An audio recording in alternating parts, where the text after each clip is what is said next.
Muy buenos días para todos. Continuando con el módulo de neuroinfecciones, el tema que corresponde desarrollar es el de neurosífilis. Mi nombre es Ángeles Acevedo, residente de Neurología de la Universidad Simón Bolívar. Dentro de los ítems a desarrollar tenemos una breve introducción, algunos datos acerca de la epidemiología, la patogenia de la enfermedad, manifestaciones clínicas, diagnóstico, tratamiento y finalmente unas conclusiones. Antes de comenzar a hablar acerca de la neurosífilis, tenemos que mencionar algunos aspectos generales de la sífilis. Entonces vamos a tener que esta es una enfermedad sistémica compleja que principalmente va a ser de transmisión sexual, sin embargo también puede transmitirse por vía vertical.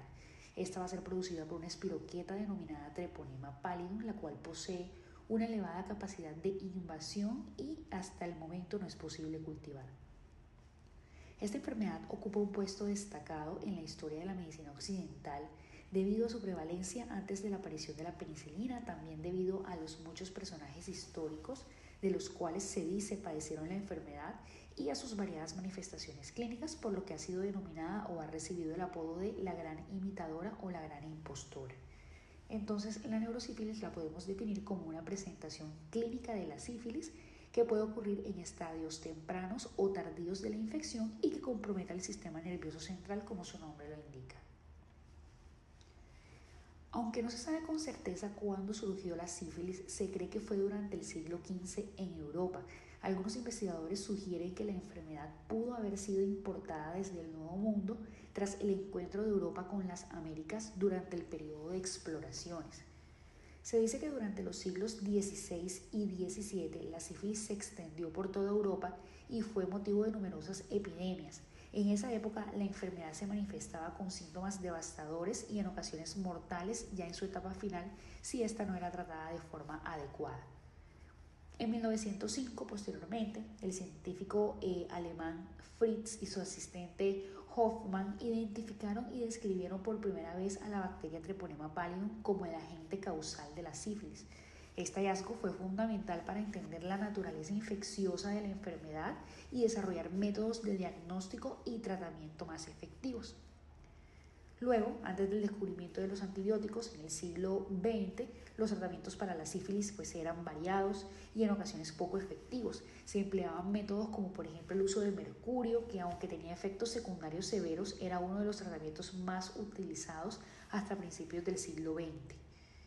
El descubrimiento de la penicilina en 1928 por Alexander Fleming y su uso a partir de la década de 1940 marcó un hito significativo en el tratamiento de la sífilis y otras enfermedades infecciosas.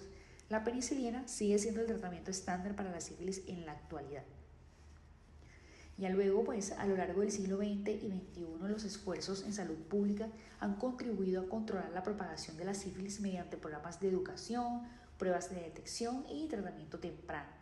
Sin embargo, la enfermedad aún representa un desafío de salud global con áreas donde la incidencia ha aumentado debido a factores como, por ejemplo, la resistencia a los antibióticos y los cambios en los comportamientos sexuales. En esta diapositiva tenemos las imágenes de algunos de esos personajes históricos famosos que se dice padecieron sífilis o neurosífilis. Entonces de izquierda a derecha vamos a tener a Cristóbal Colón, que todos sabemos de quién se trata. En la siguiente imagen tenemos a Nietzsche, un filósofo y poeta alemán. Le sigue Oscar Wilde, un escritor y poeta irlandés. Y por último está Vincent Van Gogh, que fue un pintor neerlandés. Con respecto a la epidemiología, tenemos que según las cifras más recientes de la OMS, 17.7 millones de personas entre 15 a 49 años en todo el mundo tenían sífilis para 2012, con un estimado de 5.6 millones de casos nuevos cada año. Según cifras aportadas por la OPS, en mayo del 2024 los casos de sífilis entre adultos aumentaron 30% entre 2020 y 2022 en las Américas y 8 millones de adultos contrajeron sífilis en 2022. La prevalencia y la incidencia estimada de sífilis varían sustancialmente según la región o el país, teniendo la prevalencia más alta en África. En los países en vías de desarrollo, la transmisión es principalmente heterosexual, mientras que la transmisión entre hombres es la que predomina en países desarrollados. ¿Y qué hay de Colombia? Pues el Ministerio de Salud y Protección Social hacen una vigilancia en salud pública en determinadas semanas epidemiológicas. Aquí tenemos un resumen desde el 2017 hasta el 2022. Específicamente esto lo hacen en la sífilis neonatal y gestacional. Sin embargo, esto nos puede ayudar a hacer una idea de que la sífilis aún está muy presente en nuestro medio. Como vemos en esta primera imagen de la izquierda en la parte superior de la diapositiva, esta habla del comportamiento en cuanto a notificaciones de sífilis gestacional. Vemos que a partir del año 2016 ha ido progresando el número de notificaciones hasta el año 2021 y en el 2022 se ve un descenso bastante marcado. Igualmente podemos ver en el caso de la sífilis congénita. Aquí tenemos una línea verde que correspondería a la meta a la cual nosotros tenemos que llegar. Vemos que igual que en la gráfica anterior tenemos un aumento progresivo hasta el año 2021 y posteriormente un descenso en el 2022, sin embargo pues aún por fuera de la meta.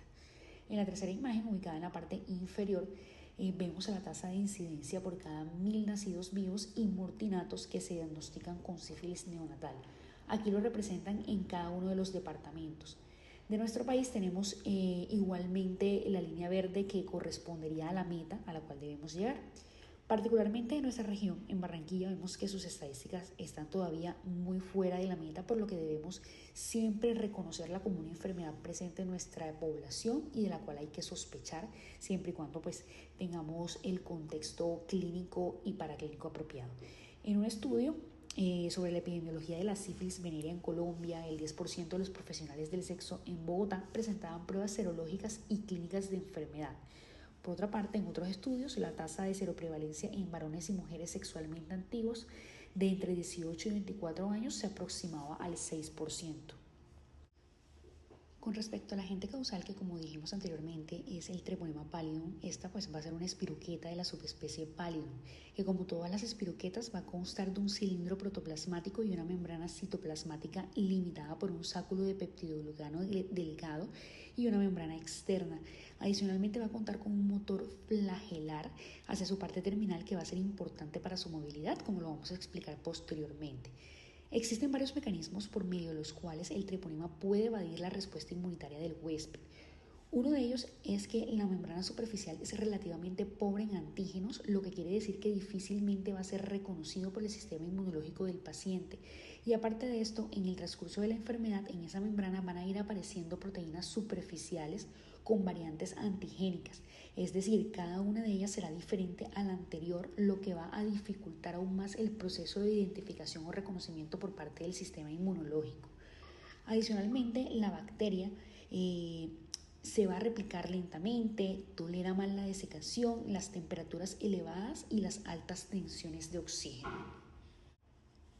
Continuando con la patogenia, las espiroquetas causantes de la sífilis acceden rápidamente al interior del nuevo huésped al atravesar directamente las membranas mucosas o por abrasiones y grietas existentes en la piel. Generalmente esto va a ocurrir en las áreas donde la piel es menos queratinizada, como por ejemplo en la región perianal y genital.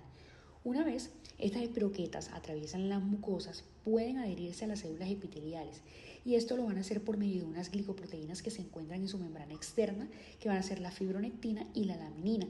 Proceden entonces a multiplicarse de forma local y es ahí donde aparecen las manifestaciones primarias de la sífilis, que corresponden al chancro sifilítico, el cual pues como sabemos es una lesión que se caracteriza por ser indolora, que puede aparecer en los genitales o en la mucosa oral y a pesar de no recibir tratamiento puede desaparecer de forma espontánea entre 2 y 6 semanas del contacto primario. Sucedido esto, el treponema puede penetrar la matriz extracelular y atravesar las uniones estrechas de las células endoteliales. Eso lo hace por un movimiento de ondas conocido como rotación flagelar, gracias a ese motor flagelar que mencionábamos anteriormente. Entonces, una vez atraviesa esas uniones intracelulares, procederá a diseminarse por los vasos linfáticos y el torrente sanguíneo, convirtiéndose en una infección sistémica. En este momento se presentarán las manifestaciones secundarias de la sífilis, que corresponderían entonces a fiebre, linfadenopatía, un rash que no respeta palmas o plantas y va a ser característico de esta enfermedad, y eso sucede más o menos en el plazo de 1 o 2 meses. Casi cualquier órgano del cuerpo puede verse invadido durante la espiroquetemia de la sífilis precoz y esto va a incluir el sistema nervioso central. De ahí que se mencione que las manifestaciones neurológicas de la sífilis puedan verse durante la etapa temprana de la enfermedad. De hecho, algunas literaturas mencionan que hasta el 40%, otras que entre el 25 y 60% van a presentar invasión al sistema nervioso central en estas etapas tempranas. Los treponemas que van a circular o que van a estar circulando se van a unir al endotelio vascular de los órganos diana y van a alcanzar el parénquima de los diferentes órganos tras franquear esas uniones estrechas que separan las células endoteliales, y es ahí entonces donde se van a presentar esas manifestaciones clínicas que van a estar dadas por esos procesos inflamatorios producidos por la presencia de estos treponemas y sus componentes dentro de los tejidos infectados. Entonces, como decíamos anteriormente, la membrana externa del treponema pallidum va a carecer de lipopolisacáridos. En consecuencia, esta escasez de patrones moleculares asociados a patógenos conocidos como PAMP, por sus siglas en inglés, que van a estar expuestos en la superficie, va a permitir que la espiroqueta evite desencadenar mecanismos de vigilancia innatos del huésped, ya que los receptores de reconocimiento de patrones, con sus siglas en inglés PRR, que se van a expresar en la superficie de las células inmunitarias innatas, no van a encontrar ese material antigénico para reconocer, lo que finalmente pues, va a terminar facilitando esa replicación y disminución temprana del treponema. Bueno, pero resulta que la espiroqueta no se va a quedar con eso. Aunque estas respuestas adaptativas en conjunto, digamos, ayuden a inclinar la balanza a favor del huésped, la espiroqueta también va a contar con medios que le van a permitir contraatacar. Entonces tenemos que la escasez de esos objetivos antigénicos en su superficie y la aparición de subpoblaciones con variantes antigénicas le van a permitir a cierta subpoblación de bacterias evitar ese proceso que se conoce como opsonofagocitosis e incluso otras formas de destrucción mediadas por los anticuerpos, prolongando de esta manera las manifestaciones de la enfermedad y provocando recaídas en la fase de latencia precoz. Entonces, ¿cómo se va a lograr mantener a raya al patógeno a la larga para llegar a esa fase o etapa de quiescencia de la enfermedad conocida como latencia tardía? Pues resulta que a medida que avanza la infección, el repertorio de anticuerpos se va a ampliar y se va a intensificar su respuesta hasta el punto en que la superficie de la espiroqueta, que como ya mencionamos es pobre en antígenos, se va a ver superada o hasta que se agota su capacidad para variar antígenos o incluso ambas cosas. Aún así, aunque ya no sean capaces de diseminarse, los organismos pues pueden lograr sobrevivir durante años en un porcentaje considerable de los pacientes que no reciben tratamiento, estableciendo de esta manera nidos de inflamación que van a preparar el terreno para la reactivación de la enfermedad, que sería pues ya la fase de la sífilis terciaria, cuando por motivos que todavía se desconocen la balanza pues se vuelve a inclinar a favor del patógeno. Pasamos entonces a las manifestaciones clínicas, pero antes me gustaría mencionar un aspecto histórico relevante con respecto a la historia natural de la enfermedad. Esto es el experimento de Tuskegee, el cual fue un estudio clínico que se llevó a cabo entre 1932 y 1972 en la ciudad estadounidense de Tuskegee, en Alabama, y fue llevado a cabo por el Servicio de Salud Pública de los Estados Unidos. Aquí participaron aproximadamente 600 aparceros afroestadounidenses, en su mayoría analfabetos. Entonces, ¿qué hicieron? Compararon un grupo de 400 pacientes infectados con sífilis versus 200 sanos que correspondían a un grupo control. Esto con el fin de observar la progresión natural de la sífilis si esta no era tratada y si se podía llegar hasta la muerte.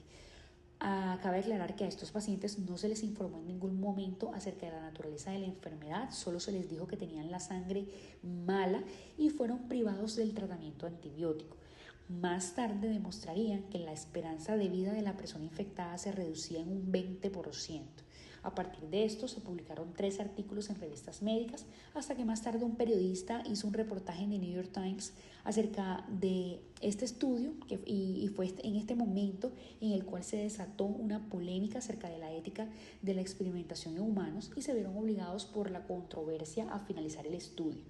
De allí pues se hicieron varios consejos y se establecieron protocolos acerca de la experimentación en personas, como por ejemplo quedó documentado en el informe de Belmont en 1979. En esta gráfica se muestra una representación esquemática de la evolución de la sífilis sin tratar o la historia natural de la enfermedad.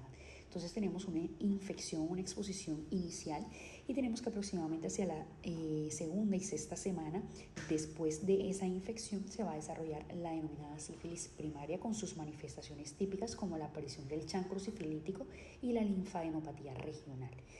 A partir de aquí, el paciente va a tener dos posibles rutas, por decirlo así. Entonces, la primera es que 1 o 2 meses después de desarrollada la sífilis primaria, se desarrolle la sífilis secundaria con manifestaciones como, por ejemplo, rash, fiebre, linfadenopatía generalizada, lesiones en las mucosas, alopecia, hepatitis y nefritis. La segunda opción es que el paciente desarrolle la sífilis latente temprana, la cual pues cabe destacar que se puede dar tanto después de la sífilis primaria como después de la sífilis secundaria, y esta generalmente va a ser asintomática, pero también se pueden presentar recaídas con manifestaciones de sífilis secundaria hasta en un 24% de los pacientes. El punto de corte para determinar cuándo la latente temprana pasa a ser latente tardía va a ser de 1 año. Es decir, antes del año será una latente temprana, después del año será una latente tardía. La tardía pues también suele ser asintomática y el 70% de estos pacientes van a continuar así durante toda su vida, es decir, ellos van a continuar en una fase de latencia. El otro 30% va a progresar a sífilis terciaria, la cual puede aparecer entre los 2 y 50 años luego de la infección, donde podemos encontrar presentaciones clínicas como por ejemplo la de la goma sifilítica, la sífilis cardiovascular, la ocular, la ótica y por supuesto la neurosífilis tardía, que va a incluir manifestaciones pues, de la que estaremos hablando a continuación. Por otro lado, como ya hemos mencionado anteriormente, la neurosífilis puede ser una manifestación tardía, pero también puede ser una manifestación temprana de la enfermedad. Entonces, si nos vamos a la parte superior de la imagen, tenemos que hasta el 40% luego de ese contacto o exposición inicial va a desarrollar invasión al sistema nervioso central. De estos, el 10% desarrollará neurosífilis temprana, la cual puede ser asintomática o sintomática. Sintomática desarrollando, por ejemplo, sífilis meningia o sífilis meningovascular. Y menos del 30% de estos pacientes que van a ser pues, asintomáticos terminarán desarrollando neurosífilis tardía con manifestaciones como, por ejemplo, la paresia general, la tabes dorsal, entre otras pues, que estaremos desarrollando a continuación. Podría decirse que los síndromes neurosifilíticos son los que más confunden a los médicos por varios motivos. Uno de ellos va a ser la cantidad de signos y síntomas que puede producir el treponema pálido en el sistema nervioso central, que dificultan el diagnóstico pues, incluso al médico más experto y capacitado.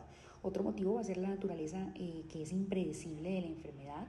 Un tercer motivo es que la neurosífilis contradice esa arraigada noción de que la sífilis va a transcurrir a lo largo de una secuencia temporal ordenada y estereotipada. Pues ya vimos que no, que muy al contrario, como lo hemos mencionado, el sistema nervioso central puede ser invadido durante los episodios de espiroquetemia en la sífilis precoz y entonces puede dar manifestaciones neurológicas en cualquier fase de la enfermedad.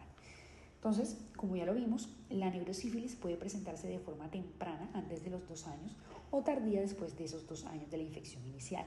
Esta puede ser asintomática o sintomática. La presentación asintomática va a corresponder a 1/3 de los pacientes en los cuales el único hallazgo serán anomalías en el líquido cefalorraquídeo.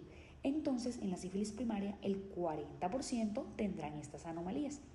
En la sífilis secundaria, el 23% y en la latente, el 20% aproximadamente. Para el caso de la neurosífilis sintomática, pues podremos observar manifestaciones como la meningitis, la sífilis meningovascular, el tabes dorsal, la paresia general y compromiso del sistema nervioso periférico. Pasamos entonces a las diferentes presentaciones clínicas de la neurosífilis y vamos a comenzar con la neurosífilis asintomática. Esta se define por la presencia de una o más alteraciones en el líquido cefalorraquídeo, llámese pleocitosis, aumento en la concentración de proteínas o reactividad del PDRL en el líquido cefalorraquídeo. Esto en sujetos con evidencia serológica de sífilis, pero que no tengan signos o síntomas neurológicos. La infección asintomática del sistema nervioso central puede evolucionar de 3 modos clínicos que no se pueden predecir, digamos, con facilidad. vamos a tener que en un porcentaje considerable de pacientes con sífilis precoz o tardía, las alteraciones se van a resolver de forma espontánea. En el resto pueden persistir sin que se desarrollen síntomas neurológicos o pueden empeorar y acabar apareciendo un síndrome neurosifilítico. La incidencia de esta neurosífilis tardía sintomática va a ser aproximadamente del 10%. Ya en la era preantibiótica se habían establecido ciertos postulados sobre la compleja relación que existe entre la neurosífilis sintomática y la asintomática, que hoy en día siguen conservando su vigencia o su utilidad. Entonces vamos a tener que en primera instancia la neurosífilis asintomática siempre va a preceder a los síndromes meningios, vasculares y parenquimatosos. 2. La neurosífilis asintomática durante la sífilis tardía va a tener un peor pronóstico que durante la infección precoz.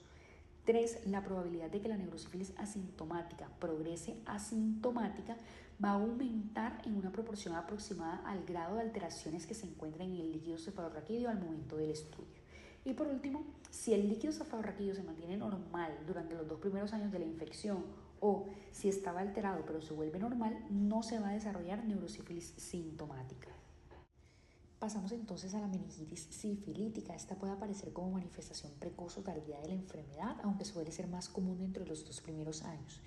Es habitual pues la aparición de cefalea y meningismo que pueden imitar incluso a otras causas de meningitis aséptica. En los pacientes con sífilis secundaria va a ser, más rara la presentación de un síndrome meningio completo. Se ha descrito que aparece realmente en menos del 10% de todos los casos de neurosífilis.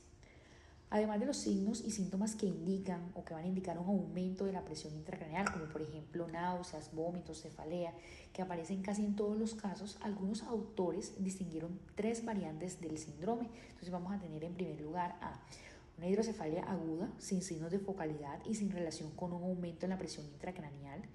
2. La meningitis del Vertes, que se va a manifestar con crisis epilépticas, déficits neurológicos focales como por ejemplo hemiplegia, afasia y cambios sensitivos. Y 3. La meningitis de la basilar, que va a manifestarse con paresia de los pares craneales, sobre todo del tercero, el sexto, el séptimo y el octavo. La afectación del octavo par puede ser unilateral o bilateral y puede afectar al nervio acústico, al vestibular o a ambos. El diagnóstico diferencial de esta entidad o esta presentación clínica es muy extenso y va a incluir causas virales de meningitis y de meningoencefalitis aséptica, neuroborreliosis, meningitis tuberculosa y fúngica, procesos parameningios como por ejemplo abscesos y procesos no infecciosos como la sarcoidosis y la meningitis carcinomatosa. La reactividad de las pruebas serológicas para sífilis, tanto en sangre como en líquido cefalorraquídeo, junto con la instauración subaguda de estos signos y síntomas, van a ayudar a distinguir a la sífilis meningia de muchas otras entidades, tanto infecciosas como no infecciosas, pues a la hora de hacer nuestro diagnóstico diferencial. En las imágenes lo que vamos a observar básicamente va a ser un realce leptomeningio al contraste o un realce al contraste de uno o más nervios craneales, que puede ser tanto unilateral o bilateral, y pues principalmente de los que mencionamos anteriormente. Vascular, esta va a abarcar aquellos síndromes en los que predominan de forma característica los signos de focalidad neurológica que van a ser secundarios a un infarto. Al igual que la meningitis sifilítica, esta se puede presentar tanto en la fase precoz como tardía de la enfermedad, aunque va a haber un mayor peso en el extremo tardío del espectro temporal, a diferencia de la meningitis sifilítica. La médula espinal, el tronco del encéfalo o el cerebro pueden verse afectados por separado o incluso en conjunto, aunque la mayor parte de los pacientes van a presentar síndromes vasculares que van a estar referidos a la arteria cerebral media. En consecuencia, los hallazgos focales más comunes van a ser la hemiplegia o hemiparesia contralateral, la hemianopsia homónima contralateral y la afasia. La edad de presentación suele ser relativamente temprana. Esta pues suele estar entre los 30 y los 50 años, y esto puede ayudar a distinguir este síndrome de ictus, por ejemplo, por aterosclerosis. De ahí la máxima de que se debe sospechar sífilis en cualquier ACV que aparezca en sujetos jóvenes o de mediana edad. Al igual que sucede con el ictus por aterosclerosis, la instauración puede ser brusca. Sin embargo, un porcentaje considerable de pacientes presenta síntomas prodrómicos como por ejemplo cefalea, vértigo, insomnio, irritabilidad e incluso cambios en la personalidad y en el comportamiento que pueden presentarse semanas o meses previos al evento. Estos pues, se han atribuido a cambios afectivos y cognitivos debido como a un componente leptomeningio de todo este proceso patológico subyacente. Esta condición, esta patología se va a deber principalmente a una endarteritis de los vasos de cualquier parte del sistema nervioso central, ya sea arterias de pequeño, mediano o de gran calibre, y esto va a ser secundario a una inflamación crónica de las leptomeninges que puede provocar trombosis e infartos. Cuando la sífilis meningovascular afecta a las arterias pequeñas se va a conocer como arteritis de Nils-Alzheimer. Lo que se produce aquí básicamente va a ser un engrosamiento de la adventicia y el endotelio, produciendo disminución en el lumen del vaso. Cuando afecta a las de mediano o de gran calibre se va a conocer como endarteritis de Hübner. Lo que se produce aquí va a ser una proliferación fibroblástica de la íntima y un adelgazamiento de la capa media. Los estudios de casos publicados recientemente en los que se usó resonancia y angioresonancia mostraban una afectación difusa y con frecuencia bilateral como la que podría esperarse en una vasculitis en el sistema nervioso central. La sífilis meningovascular también, aunque rara vez, puede afectar a la médula espinal, produciendo un infarto de las arterias espinales anteriores y con menos frecuencia de las posteriores. A diferencia de los pacientes con afectaciones de los vasos cerebrales, pues la variante medular va a carecer de esos síntomas prodrómicos de los que hablábamos anteriormente y suele ser de inicio brusco. Debido a esa evolución semiaguda y a la asociación con alteraciones globales de la función cerebral, la sífilis meningovascular la debemos distinguir de otras causas de meningitis crónicas y de causas reumatológicas de vasculitis cerebral, sobre todo del lupus eritematoso sistémico. Entonces, en la imagen número 1 vamos a ver una resonancia de un hombre de 42 años, VIH positivo. Entonces, esta resonancia demostró unos infartos agudos en el territorio limítrofe del lado izquierdo con una difusión restringida, que son las que nos están mostrando las flechitas en la imagen A. La angioresonancia 3D con un tiempo de vuelo demostró un estrechamiento e irregularidad en el segmento M1 de la cerebral media izquierda y en el segmento A1 de la ACA izquierda, que son la flechita que está en azul en la imagen B. El BDRL de este paciente fue positivo en líquido cefalorraquídeo. En la segunda imagen tenemos también un hombre VIH positivo de 45 años. En la resonancia que fue realizada 16 días después del inicio de los síntomas, pues demostró infartos subagudos en la región de los núcleos basales bilaterales, territorio de las lentículas estriadas. Estas se van a visualizar como lesiones hiperintensas en FLAIR, que son las flechitas que nos muestran en la imagen A, con realce algadolíneo, las flechitas pues en la imagen B. Imágenes ponderadas en T1 después de la inyección de contraste en el plano sagital demostraron un realce leptomeningio al contraste en las cisternas basales, incluyendo la prepontina, que es la flechita en C. Continuamos con la goma sifilítica. Las gomas del sistema nervioso central son la forma menos frecuente de neurosífilis. De hecho, ya eran poco comunes en la era preantibiótica, debido a la posibilidad de confundir una goma del sistema nervioso central con un tumor u otro tipo de lesión ocupante de espacio, por ejemplo, la toxoplasmosis en un paciente con SIDA. Esta entidad ejemplifica perfectamente la reputación de la sífilis como la gran imitadora. La goma del sistema nervioso central es una forma localizada y crónica de meningitis sifilítica que se va a extender desde la pía madre hacia el cerebro o la médula adyacente y va a corresponder al resultado pues, de una intensa reacción inflamatoria leptomeningia localizada. Se dice que 2/3 partes de las lesiones van a aparecer en las convexidades, las cuales la mayoría se van a localizar en los lóbulos frontales o en la región frontoparietal. La hipófisis viene siendo pues la localización más frecuente fuera de los hemisferios cerebrales. Con respecto a las manifestaciones clínicas, pues estos pacientes pueden presentar cefalea, signos de hipertensión intracraneal tales como papiledema o cefalea que aumenta con el decúbito. Pueden aparecer signos neurológicos focales, cambios o trastornos de la personalidad y crisis epiléptica. Imagenológicamente pues se va a manifestar como una lesión nodular de base meningia. En la tomografía podemos observar lesiones iso o hipodensas que van a realzar al contraste. Van a estar asociadas a un edema cerebral adyacente y en la resonancia en el T1 vamos a ver una señal hipointensa, hiperintensa en T2 y la cual va a realzar a la administración del contraste, y este puede ser de forma homogénea, heterogénea o periférica y va a estar asociado también a un edema cerebral adyacente. Además, no va a restringir a la difusión. También tenemos a la tabes dorsal, la cual se va a caracterizar por atrofia, degeneración y desmielinización de la médula espinal, específicamente de los cordones posteriores y de las raíces dorsales, lo que va a acabar provocando el desarrollo de una marcha atáxica conocida como ostentación, y con cada paso va a realizar golpes al suelo, y esto va a ser debido a la falta de propiocepción. También el paciente puede manifestar parestesias, dolores punzantes o fulgurantes hasta en el 75% de los casos, pérdida de la sensibilidad posicional y vibratoria, trastornos vesicales, incontinencia fecal e impotencia sexual en el caso de los hombres. También podemos observar ausencia de reflejo rotuliano y aquilio. Se ha descrito que el típico dolor va a ser un dolor lancinante o fulgurante, el cual suele existir al principio de la enfermedad y suele afectar principalmente a las extremidades inferiores, y este característicamente va a ser de tipo episódico. Por otra parte, la reducción o pérdida de los reflejos aquilio y rotuliano con conservación de la fuerza muscular va a ser un hallazgo neurológico frecuente y relativamente precoz.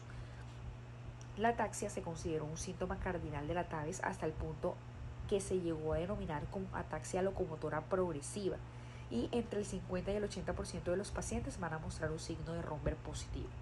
Se han descrito 3 fases para esta entidad. Entonces tenemos en primera instancia la fase preatáxica, la cual va a estar caracterizada por un dolor intenso en los miembros inferiores, Romberg positivo y pérdida de los reflejos. En la fase atáxica vamos a tener un empeoramiento del dolor, van a aparecer úlceras en la piel y las llamadas articulaciones de Charcot. Y por último, en la fase paralítica vamos a tener una paraparesia espástica severa y disfunción autonómica. Bueno, ¿qué vamos a ver en las imágenes de esos pacientes? Pues en la resonancia magnética de columna podemos observar una lesión hiperintensa que va a ser longitudinalmente extensa en imágenes ponderadas por T2, que puede o no realizar el contraste en las columnas dorsales de la médula espinal. Adicionalmente, también se ha descrito atrofia de la médula, lo que va a indicar un peor pronóstico. Dentro de los diagnósticos diferenciales, pues tener en cuenta el déficit de vitamina B12, la deficiencia de cobre y la mielitis paraneoplásica. Continuamos con la apariencia general, la cual va a ser el resultado de una invasión directa del treponema pallidum al parénquima cerebral. Esta suele presentarse hacia los 5 o incluso 30 años de iniciada la infección.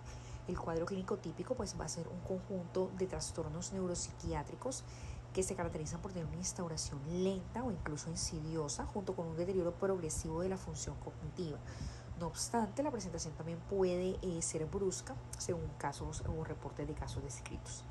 A medida que empeora la enfermedad, los pacientes sufren una pérdida del control motor que puede llegar incluso a la parálisis, al igual que se pierde el control de los esfínteres intestinal y vesical. Si no se trata, esta puede ser mortal. El conjunto de signos y síntomas puede recordarse mediante la regla mnemotécnica paresis, en la que P hace alusión a personalidad o a la habilidad emocional, A de afecto, el descuido en el aspecto externo, R de reflejo por hiperreflexia, E de eye en inglés, que traduce ojo, por el hallazgo de pupilas de Argyll Robertson, la cual, recordemos, se caracterizan por ser unas pupilas que no hacen constricción al estímulo luminoso, pero sí lo hacen durante el reflejo de acomodación. Recordemos también que estas pupilas se caracterizan por ser asimétricas, pequeñas y de forma irregular. S de sensorio, por ilusiones e ideas delirantes, y de intelecto, por compromiso en la memoria, juicio e introspección. S de speech, que traduce discurso o habla, en la que el paciente va a tener un habla arrastrada. Se han descrito algunas manifestaciones tempranas de la enfermedad que van a incluir irritabilidad, olvidos frecuentes, cambios en la personalidad, cefalea y cambios en los hábitos del sueño. Con respecto a las imágenes, la atrofia cerebral va a ser un hallazgo frecuente y esta va a ser más común en los lóbulos frontal y temporal. En la resonancia cerebral, en el DWI, podemos observar una hipointensidad cortical que generalmente se va a encontrar en regiones frontal, temporal, parietal e insular. Va a tener una distribución asimétrica y también se caracterizan por ser potencialmente irreversibles después del tratamiento. Por su parte, en el T2 y en el FLAIR podemos observar hiperintensidades de la sustancia blanca que no van a tener efecto de masa y que pueden ser bilaterales y o asimétricas. Entonces, en la imagen que tenemos en la parte izquierda de la pantalla vamos a tener una resonancia que corresponde a un hombre de 64 años, VIH positivo, el cual presentó alteración del comportamiento y pérdida de memoria asociado con un VDRL positivo en el líquido cefalorraquídeo. La PCR para los virus del herpes simples tipo 1 y tipo 2 fue negativa. La resonancia cerebral mostró una señal hiperintensa cortical, mesiotemporal, bilateral y asimétrica en el T2 coronal. Vemos señalados con las flechas blancas en la imagen A y también señalado con la flecha blanca en el T2 axial representado con la letra B. Así también observamos como en la ínsula, señalado con la flecha azul en la imagen A, asociada a una difusión restringida señalada con las flechas blancas en la imagen C. Y ya por último, con respecto a las presentaciones clínicas de la neurosífilis, vamos a tener el compromiso del sistema nervioso periférico, el cual va a manifestarse como un síndrome de polirradiculopatía, pudiendo ocurrir tanto en fases tempranas como tardías de la enfermedad. Incluso se ha descrito que inicialmente las pruebas serológicas en estos pacientes pueden ser falsas negativas. El paciente puede presentar dolor, debilidad progresiva y atrofia de los miembros inferiores, o se puede manifestar como un síndrome de cauda equina caracterizado por paraplegia flácida progresiva, ausencia de reflejos miotendinosos profundos, parestesias y déficits sensitivos acompañado de disfunción vesical. Con respecto a las imágenes, pues los hallazgos tienden a ser inespecíficos. En la resonancia de columna podemos observar un realce algadolinio en la cauda equina y o en las raíces de los nervios espinales que pueden ser nodulares. Se debe realizar un análisis completo del líquido cefalorraquídeo y solicitar pruebas serológicas para sífilis tanto en suero como en líquido cefalorraquídeo en cualquier paciente que tengamos contextualizado como una polirradiculoneuropatía. Y bueno, ya llegando a la parte final de esta charla, entonces vamos a continuar con el diagnóstico. Este se va a basar en 3 pilares fundamentales. Tenemos las pruebas serológicas en suero, las pruebas serológicas en líquido cefalorraquídeo y el estudio del líquido cefalorraquídeo, donde básicamente vamos a observar la presencia de glóbulos blancos con predominio linfocítico, más de 5 células por microlitro, y la presencia de proteínas aumentadas, más de 45 miligramos sobre decilitros. Con respecto a las pruebas serológicas, vamos a contar con unas treponémicas y unas no treponémicas. Dentro de las no treponémicas vamos a tener al VDRL y al RPR. Y dentro de las treponémicas tenemos a la FTABS.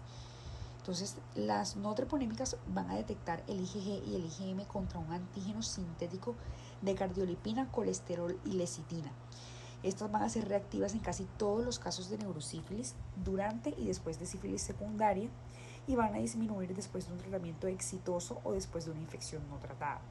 Por otra parte, las pruebas treponémicas van a detectar el IgG y el IgM contra el propio treponema pálido. Estas van a encontrarse positivas de por vida y en el líquido cefalorraquídeo pueden volverse negativas años después del tratamiento de la sífilis no complicada hasta en el 15% de los pacientes. Bueno, entonces tenemos al paciente en quien hacemos el diagnóstico de sífilis por pruebas serológicas, un BRL y un FTABS positivo, y en quien le estamos sospechando neurosífilis. Entonces vamos a proceder a hacer el análisis del líquido cefalorraquídeo para demostrar su presencia. Entonces, ¿qué vamos a solicitar? Pues lo que dijimos anteriormente, el BRL, el cual va a tener una sensibilidad temprana hasta el 75%, tardía entre el 30 y el 70% con una especificidad del 100%. Tenemos que tener en cuenta que los resultados negativos de este no van a eliminar la posibilidad de neurosífilis. En segundo lugar, pues tenemos a la FTABS, que tiene una sensibilidad temprana hasta el 100% y tardía hasta el 99% con una especificidad más baja, entre el 50 y el 70%. Esta va a ser útil para descartar neurosífilis cuando es negativa. Y tenemos, en cuanto a las características del líquido cefalorraquídeo, pues la pleocitosis con una sensibilidad temprana hasta el 100%, tardía del 95% y una especificidad igual del 95%. Y las proteínas aumentadas con una sensibilidad del 90%, tardía del 95% y una especificidad bastante baja, menor al 50%. Si estos factores no se modifican, se reduce moderadamente la posibilidad de que el paciente esté cursando con una neurosífilis. Con respecto a los criterios diagnósticos, vamos a tener que hablaremos de neurosífilis confirmada cuando tenemos la presencia de los siguientes criterios. 1. Signos clínicos compatibles con neurosífilis. 2. Una prueba treponémica positiva en suero. 3. Un BDRL positivo en líquido cefalorraquídeo. 4. La detección del ADN del treponema en líquido cefalorraquídeo o en tejidos mediante PCR. Y 5. Identificación de treponemas en tejidos mediante la tinción argéntica o inmunistoquímica. Entonces vamos a requerir, para hablar de neurosífilis confirmada, de la presencia de los criterios 1, 2, 3 y el 4 o el 5. Y hablaremos de neurosífilis probable cuando tengamos los criterios 1, 2 y 3 que vamos a mencionar a continuación, que son signos clínicos compatibles con neurosífilis, una prueba treponémica reactiva en suero y la elevación de proteínas o leucocitos en líquido cefalorraquídeo en ausencia de otras causas conocidas. En caso de que estemos sospechando una neurosífilis asintomática, entonces vamos a requerir una prueba treponémica sérica reactiva y un BRL en líquido cefalorraquídeo reactivo. En el caso de que este último sea negativo, entonces vamos a necesitar una prueba treponémica reactiva en líquido cefalorraquídeo y adicionalmente uno de los siguientes dependiendo del contexto del paciente. Por ejemplo, si es un paciente VIH negativo, entonces vamos a requerir leucocitos en líquido cefalorraquídeo por encima de 5 células por microlitros o proteínas por encima de 45 miligramos sobre decilitros. Si el paciente tiene VIH positivo con un recuento de CD4 menor a 200 y un ARN de VIH en plasma indetectable y se encuentra recibiendo terapia antirretroviral, entonces también vamos a requerir leucocitos en líquido cefalorraquídeo mayor de 5. Si el paciente tiene VIH, pero el recuento de células CD4 está por encima de 200, el ARN de VIH es detectable en plasma o no ha tomado terapia antirretroviral, entonces vamos a requerir leucocitos en líquido cefalorraquídeo por encima de 20 células por microlitro. Y ya para terminar tenemos el tratamiento. Entonces acá en la pantalla observamos una tabla donde tenemos descrito el tratamiento recomendado para la sífilis de acuerdo a la fase en la que se encuentra el paciente, si este es alérgico o no a la penicilina y algunos regímenes alternativos. Entonces vamos a centrarnos específicamente en el tratamiento de la neurosífilis. Tenemos que en pacientes no alérgicos a la penicilina, pues esta va a ser la principal opción, la penicilina G acuosa cristalina en dosis de 18 a 24 millones de unidades día, repartidas en 3 millones de unidades intravenosas cada 4 horas o en infusión continua durante 10 a 14 días. La segunda opción es penicilina G procaínica, 2.4 millones de unidades intramuscular, más Probenecid 0.5 gramos vía oral 4 veces al día durante 10 a 14 días. Para aquellos pacientes alérgicos a la penicilina, la opción es ceftriaxona, 2 gramos intramuscular o intravenoso al día durante 14 días. Finalmente, como conclusiones, tenemos que el treponema pallidum es conocido por su invasividad y evasión inmune. Sus manifestaciones vienen siendo el resultado de respuestas inflamatorias locales a la replicación de las espiroquetas y a menudo van a imitar otras enfermedades. De ahí pues el sobrenombre de la gran imitadora. A pesar de la disponibilidad de pruebas diagnósticas simples y la efectividad del tratamiento con una dosis única de penicilina, la sífilis está resurgiendo como un problema de salud pública mundial. Se necesita una fuerte promoción y participación de la comunidad para garantizar que la sífilis tenga una alta prioridad en la agenda mundial de salud. Y bueno, eso fue todo. Muchísimas gracias.